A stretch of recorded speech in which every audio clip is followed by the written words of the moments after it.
మనకు మాత్రమే చేయగలుగుతాం.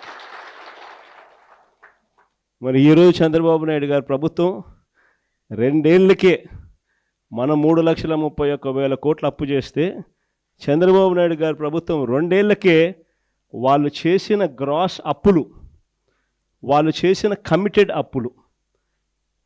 అప్పులు గ్రాస్ అప్పులు ఈ 2 కలిపితే 2 ఏళ్ళకే 3,30,000 కోట్లు దాటాయి. కానీ ప్రజలకు మనం ఇంతకు ముందు చేస్తూ ఉన్న అన్ని పథకాలు రద్దయిపోయినాయి.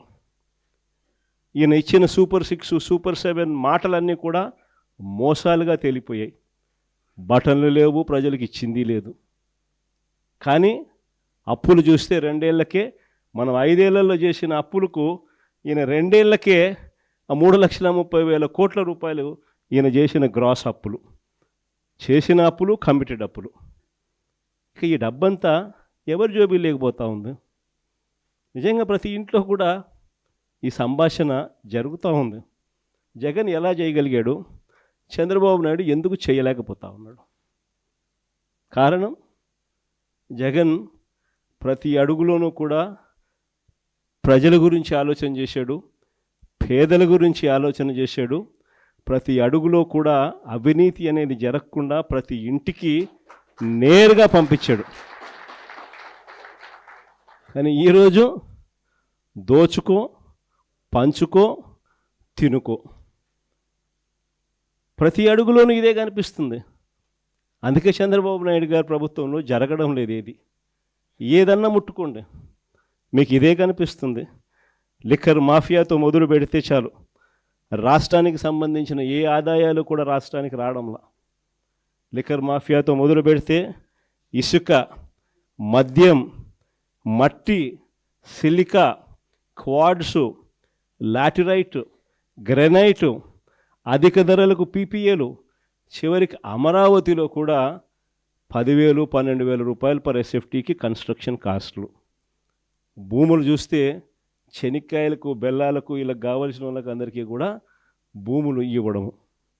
ఇంకా రాష్ట్రానికి ఏ రకంగా ఆదాయాలు వస్తాయి? రాష్ట్రానికి రావాల్సిన ఆదాయాలు రాష్ట్రానికి రాకుండా మీ సొంత జోబులు నింపుకు కార్యక్రమాలు చేస్తూ ఉన్నప్పుడు రాష్ట్ర ఖజానా దివాలా తీక ఇంకా ఏమవుతుంది? అందుకే చంద్రబాబు నాయుడు గారి ప్రభుత్వంలో ఈరోజు రాష్ట్రం పరిస్థితి ఇంత అధ్వానంగా తయారైన పరిస్థితి ఈరోజు కనిపిస్తూ ఉంది. మరోవైపు చూస్తే చంద్రబాబు నాయుడు గారి పరిపాలనలో నిజంగా ఆశ్చర్యం కలిగించే విషయాలు కనిపిస్తాయి. ఎందుకు ఈ విషయాలు చెప్తున్నాను అని అంటే, మనందరికీ కూడా మొన్న ఈ మధ్య కాలంలోనే 2 రోజుల కిందటగా టీవీలలో, పేపర్లలోనూ, సోషల్ మీడియాలోనూ విపరీతంగా వైరల్ అవుతూ ఉన్న వార్తా విషయాలు మనందరికీ కూడా కనిపిస్తూ ఉన్నాయి. ఈ మధ్యకాలంలోనే చూసాం, పుట్టా మహేష్ డ్రగ్స్ సేవిస్తూ, డ్రగ్స్ తీసుకుంటూ పట్టుబడ్డ ఫస్ట్ ఏకైక పార్లమెంటు సభ్యుడు. ఇంతవరకు పార్లమెంటు సభ్యుల చరిత్రలో ఈ మాదిరిగా డ్రగ్స్ తీసుకుంటూ, ఈ మాదిరిగా బుక్ అయిన వ్యక్తి పార్లమెంటు చరిత్రలో లేడు. ఫస్ట్ సభ్యుడు. అది ఇక్కడితో మొదలు కాల. ఆశ్చర్యం ఏమిటో తెలుసా? అది చంద్రబాబు నాయుడు గారి ఆయన అనుసరించే వైఖరి నుంచి మొదలవుంది. మహేష్తో మొదలై పుట్టా మహేష్తో ఆగిపోలా. దీనికి ముందు ఎన్నెన్ని జరిగినాయి, ఎలా జరిగినాయి, చంద్రబాబు నాయుడు గారు వ్యవహరించిన తీరు ఎలా ఉంది, యాక్షన్ తీసుకోవాల్సిన సమయంలో ఆయన యాక్షన్ తీసుకుంటున్నాడా, ఒక పాలకుడు, ఒక నాయకుడుకు ఉండాల్సిన గుణాలు చంద్రబాబు నాయుడులో ఉన్నాయా అని ఒక్కసారి వెనక్కి తిరిగి చూస్తే ప్రతి అడుగులోనూ కూడా మనకు కనిపించేది ఏమిటి అని అంటే, చంద్రబాబు నాయుడు గారిలో ఈ గుణాలు ఎక్కడా కూడా కనిపించలేదు. కాబట్టే విచ్చలవిడిగా జరుగుతూ ఉన్నాయి ఇవన్నీ కూడా. మన కళ్ళ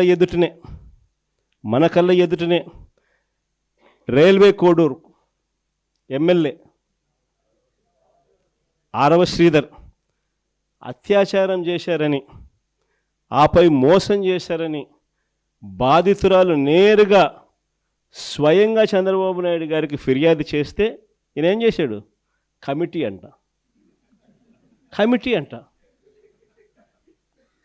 నో యాక్షన్. ఆయన పార్టీకి చెందిన మరో ఎమ్మెల్యే, సత్యవీడు ఎమ్మెల్యే కోనేటి ఆదిమూలం ఒక మహిళ మీద దారుణమైన లైంగిక దాడికి పాల్పడితే ఈయనేం చేశాడు? పంచాయతీ చేసినాడు. No action. కేజీబీవీ మహిళా ప్రిన్సిపల్ మీద వేధింపులకు పాల్పడ్డ ఆముదాల వలస టీడీపీ ఎమ్మెల్యే కూన రవికుమార్ మీద ఏం యాక్షన్ తీసుకున్నాడు? No action. మహిళలకు అశ్లీలంగా వీడియో కాల్స్ చేసిన గుంటూరు ఈస్ట్ ఎమ్మెల్యే నజీర్ అహ్మద్ మీద ఏం యాక్షన్ తీసుకున్నాడు? ఆ వీడియోలు వైరల్ అవుతూ ఉన్నాయి, కంటికి కనపడతా ఉన్నాయి. ఎమ్మెల్యే చేస్తూ ఉన్నాడు, ముఖ్యమంత్రిగా నువ్వు ఉండవు, నీ పార్టీకి చెందిన నీ ఎమ్మెల్యే ఈ మాదిరిగా చేస్తూ ఉన్నాడు, నువ్వేం చేస్తూ ఉన్నావు? No action.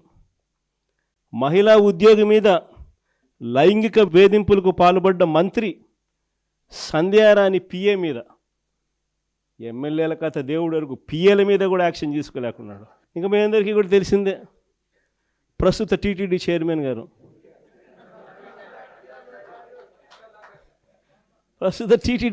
గారు, ఆయననైతే ఒక మహిళను మోసం చేసి వీడియోతో ఫోటోలతో అడ్డంగా దొరికిపోయినా కూడా నో యాక్షన్.